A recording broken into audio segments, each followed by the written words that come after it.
Hey guys, this is Dr. Wong with PhysioU here for your Mentoring Minute. So what I want to talk about today is some common entrapment sites of the radial nerve in the upper extremity.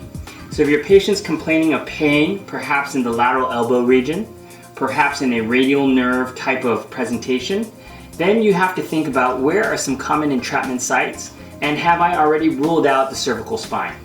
So now as we look at the common entrapment sites for the radial nerve, you'll see that here the radial groove, kind of midway down the humerus on the posterior lateral side, you can see right through here, would be a location you would want it to nail or maybe assess the soft tissue.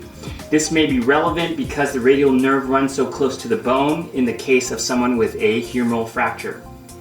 Now as we go more distal, you'll see that the radial nerve is now running very close to the radial head.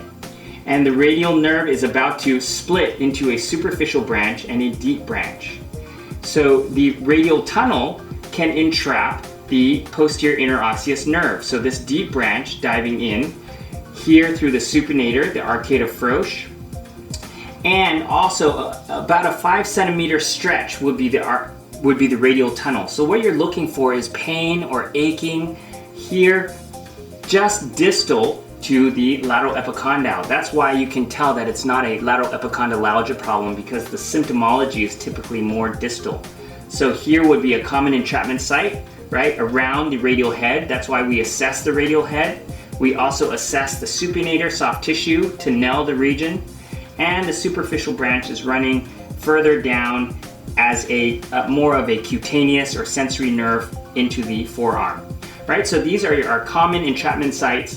The radial groove, then here into the radial head, the supinator, arcade of Frosch, and the radial tunnel, about a 5 centimeter stretch through here, and we would want to assess and perhaps reduce entrapment there.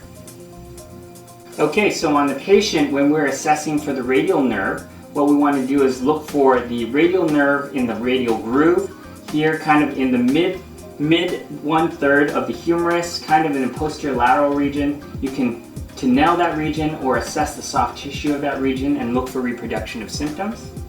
Then as you come further down, we know that this is the radial head. So the radial nerve is about to split.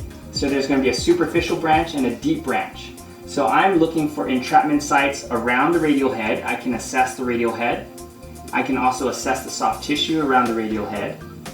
I want to assess the supinator as it's coming off the lateral epicondyle, so I'm going to assess in this region, looking for reproduction of symptoms, to nailing that region.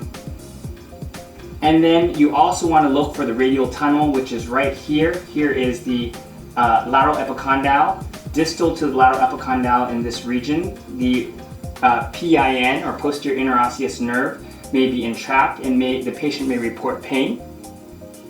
So these are the most common assessment sites and entrapment sites that you'd want to examine and potentially treat for the radial nerve in the upper extremity.